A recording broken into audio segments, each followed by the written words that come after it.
voilà mbokk teewlukat yi Salam Sénégal yegg si nañ ci waxtu le grand entretien waxtu bi noonu dalalee suñu gan Ramatoulaye Sarr ginnaaw ba ma la nuyu ma bàyyi la gan gi. maa ngi lay fay Arona ni nga ko waxee pardon di la nuyuwaat di nuyu également auditeur rajo Sénégal alors waxtu gi niñ koy jaglelee gan gi la gan gi di al nuyu ci turu monsieur Aliou Mbaye moom nag mooy président association des infirmiers et infirmières d'État du Sénégal alors nuyu nañ la monsieur Mbaye.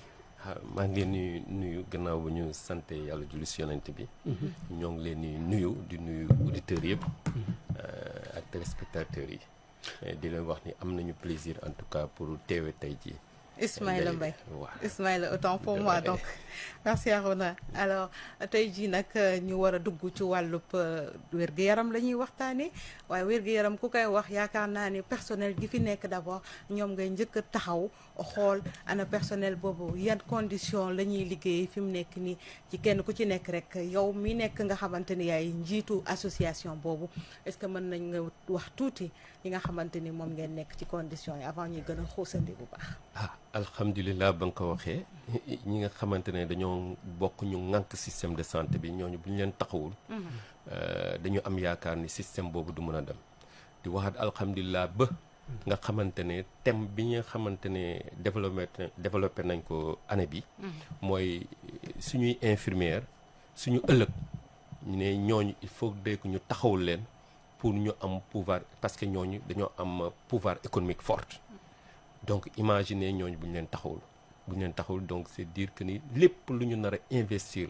lu ñu nar a def ci système de santé bi lu ñu nar a def ci askan bi day nax saay parce que infirmiers yi ñoo yore degraayu système de santé bi et tey jii ñooñu dafa mel ni dañ leen mettre en rade dafa mel ni kenn joxul leen seen gëdd mu ñu waroon am donc wax nga ko gëdd yi lan la lan ak lan ngeen gëdd bi mooy naka lañu mën a def ba infirmier yooyu mën a waxal seen bopp lu ñu wax ni faire entendre leur voix dafa mel ni ñooñu dañ leen bàyyi am ñeneen ñu toog feneen bu ñu demee bay wax ñooñu di leen waxal te xamuñu ci dara seen mbir dañuy joxe misaal boo demee tey suñu tutelle ministère de la santé dañuy wax ministère de la santé et de l'action sociale ñan ñoo ko yore ay catégories socio-professionnelles dafay am ay médecins am ay infirmiers am ay assistants sociaux am ñeneen ak ñeneen ay personnels administratifs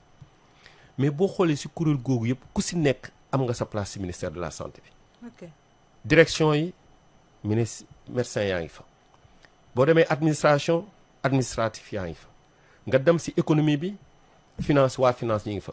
action sociale direction de l'action sociale. infirmier ñoo nekkul mais infirmiers yi ana seen wàll bi nga xamante ne ñoom dinañ mën a faire valoir leur art dans ce système là da ngay dem dëkk yu xaw a jege ay beneen ngi demee noonu dañoo am ñoom direction des soins infirmiers ci seen ministère pour ñooñu nga xamante ne ñoo ëpp ci lim bi ci matière de santé ñu mën a taxaw seen bopp di mën a waxal seen bopp ñu mën a jël en compte leurs préoccupations mais tey jii loolu leen amu ci dafa mel ni ñun ñeneen ñoo ñuy waxal. yéen intermédiaires yi ngeen di bañ da ngeen bëgg yéen ñuy dégg seen voix directement et puis également ci ministère yeeg yi ngeen am fa toogaay. dañuy wax ne àdduna moo demee noonu. dem nañu ba fépp foo dem dañuy wax multisectorialité interdisciplinarité mooy lan yow kenn munoo lijjanti mbir yi. dañuy wax ni yow la nga seet say côté say wet. ñëpp ñi nga xamante ne am nañ ci wàll ñu mën a jouer seen rôle donc su fekkee ni système boobu dañoo wax ni ñëpp dañoo parce que dafa lëkkaloo ay éléments la yu lëkkaloo te benn élément mënul dem bàyyi keneen te benn élément boo ko jëlee bàyyi ko dem feneen du doxal dara te système bi day nax saay donc fu mu toll nii loraange boobu moo am ci système de santé bi muy infirmiers yi ñi ëpp ci système bi amuñu fenn foo xamante ne ñoom ñooy toog di dérouler di faire entendre leur voix pour participer de manière effective ci renforcement système de santé bi. mais yéen tamit bu ngeen bëggee dem ci structure yooyu bu ngeen fa bëggee nekk su boobaa kan mooy nekk ci hôpitaux yi di faj. déet bu boobaa dañuy wax ni mais ñeneen catégorie yu nekk foofu. catégorie yan. yu nekk ci ministère bi. waaw bu ñuy wax du ñëpp ay dem. c'est-à-dire ay direction la. de manière stratégique kenn mooy ñëw ñu defal ko benn direction boo xamante ne dina orienter vision wu sciences infirmières dans le système mais da ngay xool ni yow da nga ne kii jox nañ ko gëdd dañ ko fi teg mi ngi liggéey moo yore moo ŋànk lu bëri mais amul fenn fu mu waxee amul fenn fi nga xamante ne day ñëw wax mbébétam wala amul fenn fi nga xamante ne moom expérience boo am dina ko mettre en branle dans la politique loolu moo amul te wax nañ ko fu mu toll nii innovation yu ñuy wax renforcement yu ñuy wax c'est parce que dañoo jël ñëpp ñu dugal leen ci benn mbir boole leen ñëpp wax ba ñu xam nan la ñu mën a def ba tënk lépp de manière concertée même askan bi nee nañu boo demee bay am loo xam ne da ngay dem ci ñoom boo leen ci boolewul day nax saay alors président yow dama la déggoon tamit jamono njëy nga doon wax naan peut-être yàgg na tuuti ci ginnaaw da ngeen soxla ordre national des infirmiers alors tey jii bu ngeen soxlawee ordre boobu tey yaa ngi waxaat aussi da ngeen bëgg nekk ci kuréel gi yu mel ni ministère yi ak yooyu lan ngeen ci bëgg exactement wala ñaar yëpp ngeen. mais lépp système la lépp stratégie lépp politique la te bu ci nekk day jouer rôle am ci biir système bi ci askan bi waxuñu ñun dañuy dem bu ñuy dem am direction benn nit la ñaari nit comme yeneen direction yi ni ñu demee terewul yenn système yaa ngi dox. benn nit ñaari nit tuuti na de ci direction yi. ba mais lu ñu munta def bu fekkee ni am nañu lim bu bëri ci système de santé bi boo organiser woo am benn direction booy def c'est pour nga doxal la. comme wax naa la ko ci njëlbeen administratif yi financier yi médecins yeegi ñëpp dañoo am ay direction yu ñuy doxal. te terewul structure sanitaire yaa ngi dox. terewul district yaa ngi dox région yaa ngi dox. donc noonu lay demee c'est même stratégie même orientation maintenant ordre bi lan la. C'est un système de régulation réglementation la c'est-à-dire état mooy jóg daal di ne yéen ñii nga xamante ne yéen a xam seen art nu muy demee yéen a xam seen science nu muy demee dama leen di jox benn pouvoir ndax ngeen saytul ma yéen seen discipline loolooy la réglementation de ce fait ñun ñii xam kan mooy kan ñun ñuy xam naka la formation bi demee ñun ñuy xam naka la suñuy faj bi di demee ñun dinañ mën a réglementer système bi bu boobaa dinañ xam kan mooy infirmier ku dul infirmier bu boobaa dinañ xam formation bi nan lañ mën a def ba mu gën a dëgër te ci biir loolu yëpp dañuy aar profession bi aar population bi loolay réglementation bi mais réglementation aussi bu amee ki nga xamante ne dafa am doole boo ko mayul anam bu mu mun a waxee lay boppam bu boobaa da ngay tënku yow sa bopp te bu boobaa ñoom aussi da nga leen tënk. alors man tey li ma doon gën a xaare ni mooy bu ñu nee du tic au tac rek nga ni ma nañu gën a recruter. fa la ñu jëm foofu laa yaakaar mais yow ci ay ñu dugg ci ministère yeeg ñu am suñu direction nga wax te tey jii xam nañu ne yéen seen personnel bi vous êtes en sous-effectif donc loolu yaakaar naa ni moo gën a doon war a doon lu itte que ñu créer leen direction ngeen toog fa. n'est-ce pas xam nga lépp yitte la. lépp yitte la ci njëlbeen xam nga tey jii lu waral journée bi. parce que année bu nekk dafay am benn thème boo xamante ne. moom ngeen di. conseil international des infirmiers moo koy jagleel àdduna bi yëpp comme bu ñuy wax tey organisation mondiale de la santé tey jii dafa am benn conseil boo xam ne moo ŋànk infirmiers yëpp au niveau international. tey seen thème bi lan la. thème bi c'est comme ni ma ko waxee nos infirmières.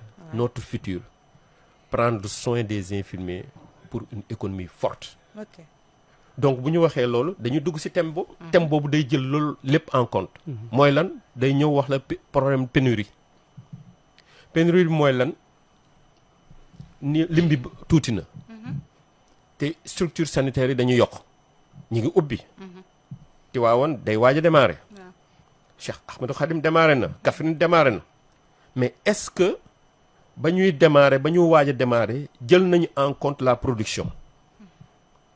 est-ce que jël nañ ko en compte stratégie boobu ressources humaines moo ko war a jouer daal ne fii ak 5 ans de man damay ubbi tel lim bi nii la toll kon man samay école naa def lépp ma dooleel leen ba ñu mën a former ba produire des ressources humaines de qualité mais malheureusement bu fekkee ni dem nañ loolu recrutement yi demeetul noonu mieux encore boo recruter wul yaa ngi former te ñi ngay former ñi ngi génn sa réew parce que nit dong la ku si nekk boo jàngee ba am li ngay am sa réew bu la mënul téye mënuñu laa fay gisoo sa bopp ci si sa aar fi nga ko gën a da ngay fi nga ko yaakaaree yaakaaree fa ngay dem moo tax fu mu toll ni immigration bi nit ñaa ngi dem bëri na moom. bëri na trop donc pénurie boobu mais condition de travail dam leen dans le système tey jii bu fekkee ne misaal laay jox waaw ñenn catégorie bu ñu amee benn bu ñu am infirmier ba amul sax genn wàll ba te pourtant moo yore faj mi noonu laa ko mën a il est le cœur de métier bi moo ko yore mooy animé bien sûr. parce que moom moo nekk avant moom moo nekk pendant moom moo nekk après donc durant tout le processus infirmier bi moo fa nekk kooku boo ko joxul gëddëm boo ko assainirul condition de travail bi boobu day dem donc jël nañ ko en compte si condition de travail alors monsieur Mbaye dagguma la sax jafe-jafe yooyu yan njeexital la am ci attrait bu profession bi amoon justement foofu la ñu jëm ban jeexital la am benn jeexital bu njëkk bi du ñu waxagum sax ci profession bi parce que bu ñu nee ci profession bi day mel ni man damay aaral sama bopp mais damay wax ci askan bi ba pare. La qualité kooku nga xamante teg nga ko loo xamante ne mënoo ko teg parce que moom kenn la fu mu waroon doon ñaar ñetti ñeent kenn la surcharge de travail fi nga xamante ne dañ ko waroon a defal ba mu ñoŋ nga xamante ne bu mu nee dina ñëw liggéey dal bu fekkee condition yooyu mu motaliwul gis nga ce que ça fait. prise en charge bi mooy du gaaw prise en charge bi du gaaw qualité des soins bi nga bon du gaaw parce que moom am na leneen lu nekk si boppam li nga ko waroon recruter lan la ay contrat yu dul jeex lan la ay stage yu dul jeex lan la même boo la jëlee si wàllum payoor bi am na loo xamante ne demeewul noonu donc kooku yaa ngi koy dugal stress ay burn out bi nga xamante ne mi ngi koy jànkonteel si wàllub liggéeyam donc loolu muy def boo moytu xelam dafa nekk te insécurité lay créer donc dans le milieu mais imaginez insécurité boobu mooy di nga gis kenn ko koo xamante ne beneen catégorie parce que damay wax ay système la waaw chirurgien bi dina def lépp dugal nit ki bloc opéré ko ba mu mucc ayib mu ñëw war ko dénk infirmier ba infirmier bi waaw. te kooku ngay dénk boo moytulee xelam nekk fa kooku nga koy dénk boo moytulee kattan bu mu si waroon def am na lu ko manqué donc lépp li nga xamante woon doole la xam-xam bu chirurgien bi defoon boo moytu day nax saay sa beneen côté. dafa nekk benn maillon boo xamante ni kenn mënu ko contourner ci chaîne bi. et il est temps Ouais. il est temps que ñu gisaat suñu système il est temps que ñu xoolaat kan mooy kan dans le système parce que malheureusement li fi amoon jamono yu yàgg ba léegi mooy continuer mooy lan. mooy ku nekk ci kaw du noot ku nekk ci suuf c'est-à-dire mooy amuñu système de management la Jusqu'à considération envers l'autre parce que tey ji da ngay xool boo considérewul gardien bu nekk ci biti tey ji doo toog mais fii fi nga loolu liggéey ministre de la santé am na information yooyu yëpp. Mais- est-ce que toog ngeen ci aussi wax. mais ceeg ministre de la santé nit dong la kenn nit dong la mais dafa am ay département am ay conseil am lépp bu Service. fekkee ñooñu ñëpp service yooyu yëpp jëluñu en compte loolu gisuñu ko comme lu may wax kan moo ñuy waxal à son niveau am na ay conseil est-ce que am na conseil sciences infirmières est-ce que information bi dina yéeg tamit. kan moo ñu waxal parce que amul kenn koo xamee mi ngi fa nekkoon ci instance yi. nekkuñu ci instance de décision yi Ok. donc loolu laa wax ci njëlbeen waaw ku lay waxal keneen ki lay waxal est-ce que mi ngi lay waxal yow li nga bëggoon mu wax wala la réalité des faits foofu la problème yi nekkee donc instance de décision bi mi ngi ci dans la prise en charge en tout cas des infirmiers système bi la bokk mais beneen bi mooy ci wàllu faj kooku nga xamante ne mooy infirmier bi est-ce que ñu ngi koy sécuriser fu mu nekk je pense bien yàgg ngeen dégg ñu ngi Waaw. agressé dans le milieu de travail infirmier ba mooy koo xamante ne moo nekk au fin fond de la brousse bien sûr. moom kenn la des fois moom kenn amul leneen xaaju guddi dañ koy yeete day jóg boo jógulee nga am problème dina dem ba amul vie de famille kooku tey jii boo ko mettre dans les conditions nécessaires nan nga mën a amee qualité des soins et même mieux hein, discrimination positive parce que gis nañ leen ñoom ñooy ni nga ko waxee sànq ñooy nekk ca frontière ya te du ñu jouer rôle que infirmier wala infirmière kese rôle docteur bu sax la ñuy lépp la jouer. ñuy vous def. savez yàlla dafa def ñun ak samay naataango yu bëri dañoo nekkoon ci dañu nekk ci système bi ñu commencé ci suuf ba yéeg fi ñu toll ñu ngi koy santé suñu borom aussi di ko santé en tout cas le système parce que moo ñu may ba ñu yegg fii ñu yegg tey jii mais bu ñuy commencé ay infirmiers chef de poste la ñu waaw te ñun en son temps ba ñu commencé tey jii système bi dem na ba nga xamante ne dañuy wax couple gagnant moo am c'est-à-dire day am infirmier am sage-femme mais ñun bañ si tollee amul woon sage-femme. kon yéen a doon def tamit. mais lépp nga doon def te tey jii am na côté boo xamante kenn moo fa nekk mooy def lépp. mais quand même ñi ngi def jéego yu bëri di dem ba nga xamante ne. mais foofu du dans les centres urbains. non du tout mënu doon dans les centres urbains si dëkk yu reculé la woon. waaw parce que politique bi dem na ba ñu mettre en place des stratégies yi nga xamante ne moo dem ba ñu renforcer le dispositif boobu ba dem sax yenn infirmiers dem nañu ba am ay adjoints.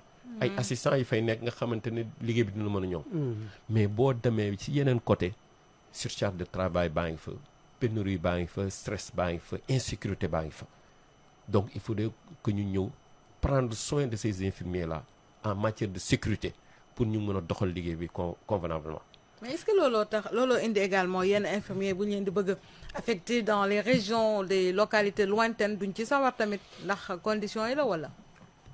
conditions yi la même ñun dañuy wax ni amuñu barrière ci loolu. parce que bu ñu lay former dañ lay préparer pour wax la ni boo moytu ci dans la communauté ngay dem.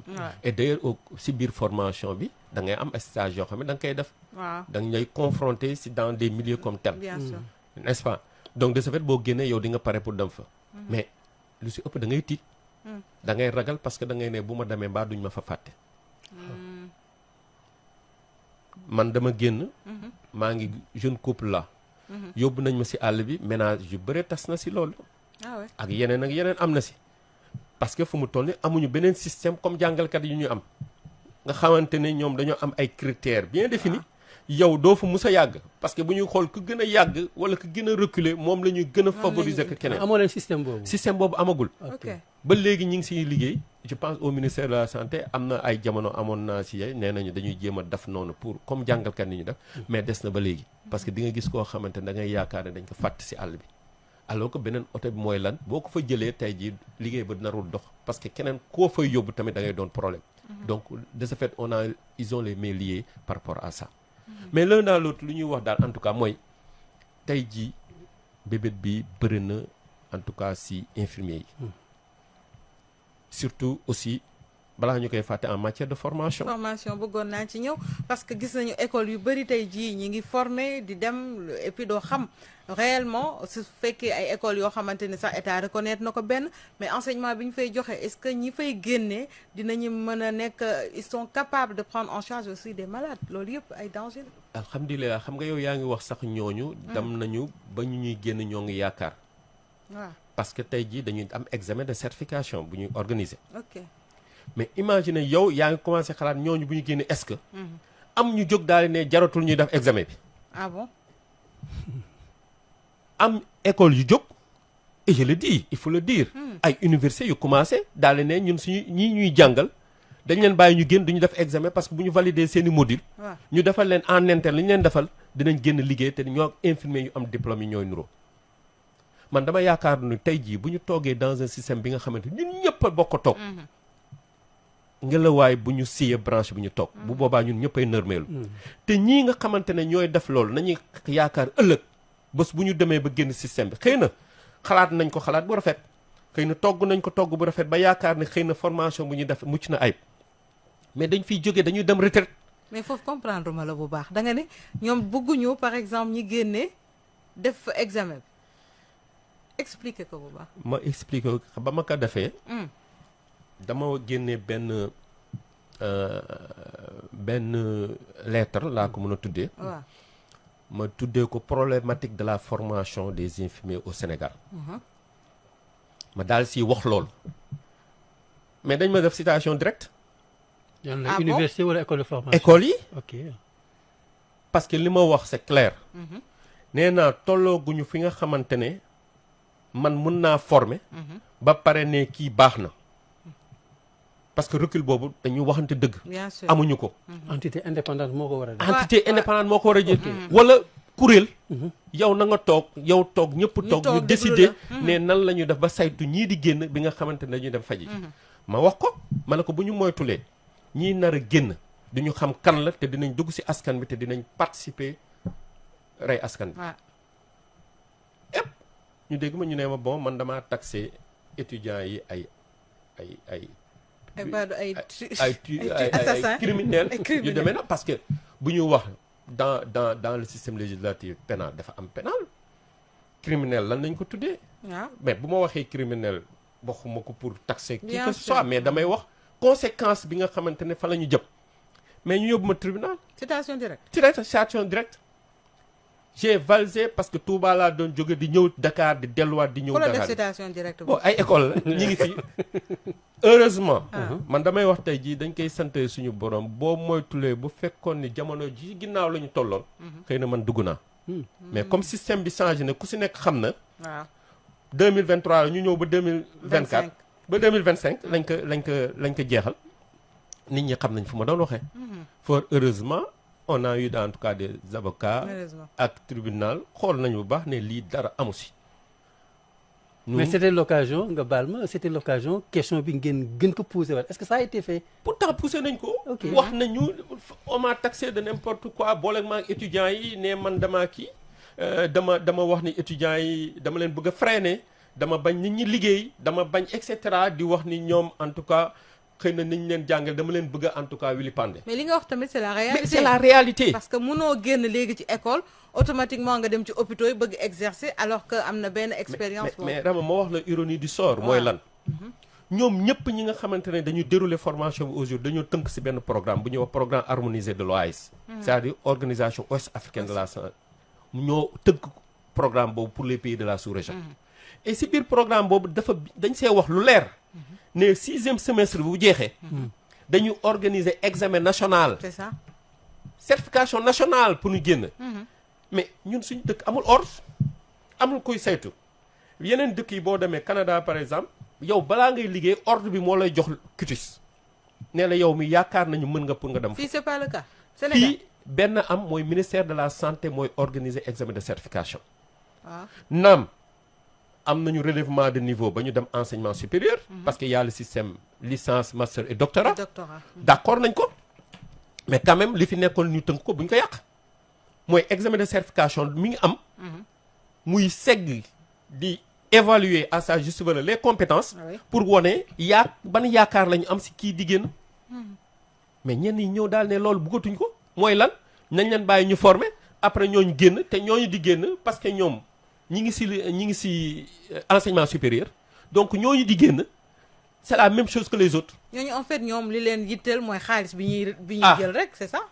xëy na junj loolu la baax na doy na borom borom xel. ah xëy na loolu la loolu la. mais ñun dañoo wax ni ñun amuñu benn barrière parce que tey jii dañuy tàccu di wax ni loolu la ñu bëggoon enseignement supérieur pour ñu mettre nekk au même niveau que les standards du niveau international mooy ñu fiy génn ñu dem ñu bac la niveau bac la boo génnee am sa licence après nga wuti sa doctorat yu demee noonu ñun loolu lañ bëgg donc ñu tàccu ne enseignement supérieur baax na waaw. mais enseignement supérieur waru ñëw daal di ne day gàllankoor lépp lu ñu amoon si lu baax ñu teg ko fële ne léegi nañ woy et mieux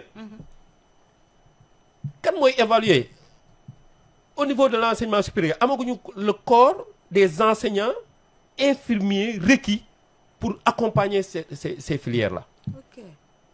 kenn dong moo ko fi dafa fu mu toll mooy université Rose Dieng bi nga xamante ne dafa ubbi master daal di ne master bi na nit ñi ñëw pour ñu massifier le corps des enseignants ba nga xamante ne bu ñu ubbi doctorat ñi am master bi dab fa ñun loolu la ñu yaakaaroon ni enseignement supérieur foofu la ñuy dimbali pour massifier le corps des enseignants développer la recherche pour nit ñi mën a ubbeeku ci wàllum recherche pour ñu ñoŋal formation bi. mais président lii yëpp nag boo ko waxee tamit dafa di yoon ngeen am tamit tooguwaay fële ci ministère bi comme kenn du leen waxal léegi yan jéego ngeen ci fas yéene dox nag. jéego yi ñu ci def mooy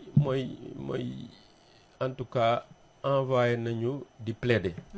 mais balaa may fàtte ci côté enseignement supérieur pour ma tëj ko. waaw waxuma ko pour nga ñi bien sûr. mais dañoo dem ba ne ñun ni war na tey jii ministère de la santé ministère de l'enseignement supérieur ministère de la formation professionnelle parce que infirmier profession la métier la donc ñetti kuréel yooyu nañ toog ñu seet naka la ñuy développer ñoŋal dëgëral liñ fi bàyyi mooy lan examen de certification bi ñu ñoŋal ko ñu defal ko moo gën ñuy faxas lépp bëgg a def leneen loo xamante ne day gàllankoor système bi day naxasaay santé population bi te ñun duñu toog en tout cas bañ ko wax. léegi journée maintenant léegi jéego yi. ñun lu ñuy wax jéego yi mooy lan plaider nañu au niveau du ministère de la santé.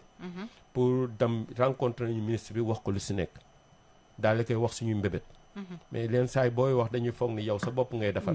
alors que ñun système bi dong la ñu bëgg a defar parce que à l'image des autres pays. ñoom nañ lañu def ba seen système dëgër noonu la ñu jëmee. ñi am direction yooyu def ko. xam nañ lu tax ñu def ko. xam nañ lan moo ban intérêt la. parce que wax naa ko waxaat ko il faudrait que ñu arriver à investir sur la profession infirmière sinon duñu dem. beneen bi lëkkaloo nañu ak des autorités. au niveau ñi ngi seet au niveau de l'Assemblée nationale. ñi ngi wut audience au niveau véritablement du PM Premier ministre. mais pourquoi pas audience même au niveau donc de monsieur le président son excellence monsieur Diomaye Faye. D'ailleurs am na benn mémorandum boo xamante ni def nañ ko ñu ngi koy waaj a wasaare pour attirer l'attention en tout cas des autorités pour wan leen ni en tout cas fan lañ ci toll. voilà donc yenn ñuy def mais aussi ñu mobiliser wu. mobilisation bi ñuy def mooy infirmiers yëpp nañ jóg taxaw. ñëw autour de nous-mêmes parce que ñun dañu wax ni duñu grève.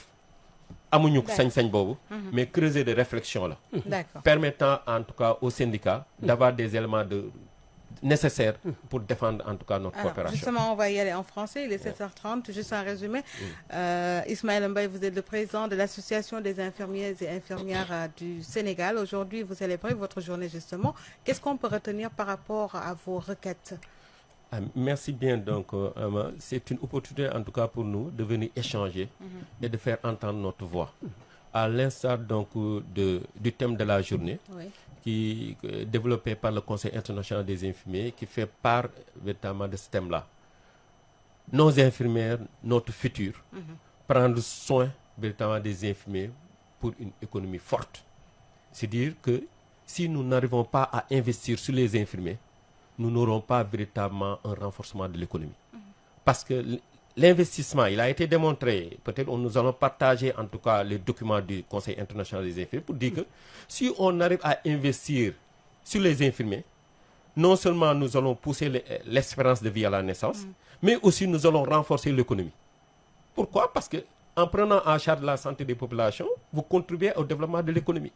Et aujourd'hui, malheureusement, ces infirmiers-là n'ont pas leur place dans le système.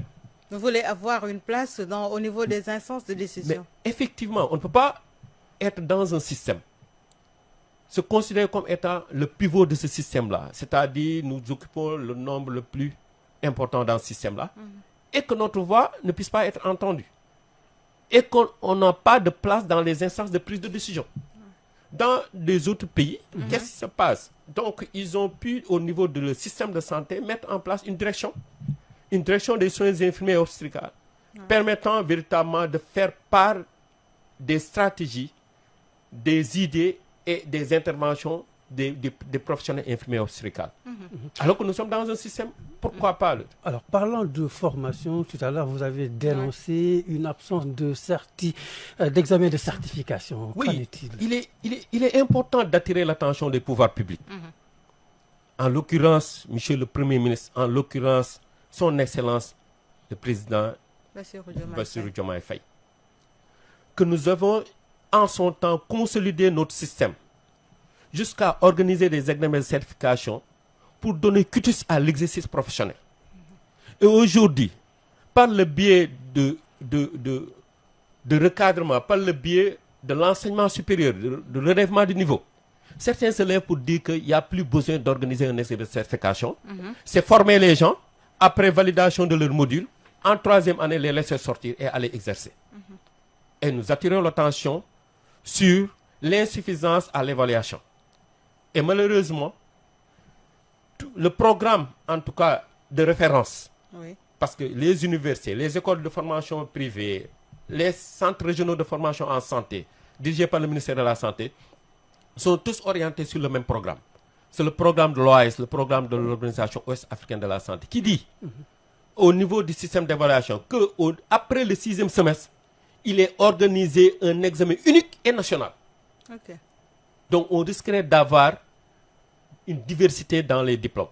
On risquerait d'avoir un profond bouleversement dans le système. Et en ce moment, en l'absence d'un ordre infirmier, nous ne saurons pas qui est qui.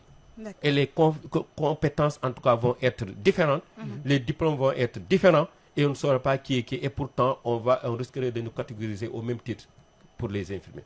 Merci. Donc aujourd'hui, il faudrait qu'on arrive en tout cas à régler ce problème de formation, attirer pour dire qu'il s'agit du ministère de la Santé, ministère de l'Enseignement supérieur et le ministère de la Formation professionnelle, qui organise un cadre de concertation permettant de continuer l'organisation des examens. Comme c'est le ministère qui continue à examiner jusqu'à examiner, à dérouler en tout cas cet examen, on leur laisse le soin de continuer cet examen de certification en attendant qu'on ait un ordre des infirmiers, en attendant qu'il y ait véritablement un point, une direction ou bien un comité chargé d'évaluer les compétences avant l'exercice professionnel. Merci. Pour réglementer la profession. Merci beaucoup, Monsieur Ismaël Mbaye. Je rappelle que vous êtes le président de l'association des infirmiers et infirmières diplômés d'État du Sénégal. Salam Sénégal vous remercie. Arona. Merci beaucoup, M. Mbaye. C'est à moi de vous remercier. Et bonne journée. À vous, pareillement. Et excellente journée donc à l'ensemble de nos collègues pour dire qu'ils sont partout en train de sauver des vies.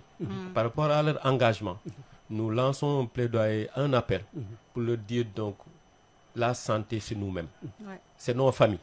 Donc qu'ils soient engagés en tout cas pour ne pas baisser les bras. La profession infirmière est un art. C'est l'art d'exercer, c'est l'art de prendre soin de nos malades, l'art de prendre soin de nos populations. Qu'il soit ainsi, et excellente journée à tout le monde. Très belle journée à vous. La santé d'abord. Merci beaucoup Ramatoulaye Sarr. Kon bokk li ñu waxtaan ak sunu gan Oulaye Kane la ñuy may nag toogu bi mu ubbi leen bu mu jokkoo bi ngeen mën ca réagir Salam Sénégal di dellu si suba ak jàmm incha allah. Salam alaikum Sénégal ngi maaleykum salaam Sénégal ngi nanga def sawa Sénégal ngi maa ngi fii c'est ça Sénégal ngi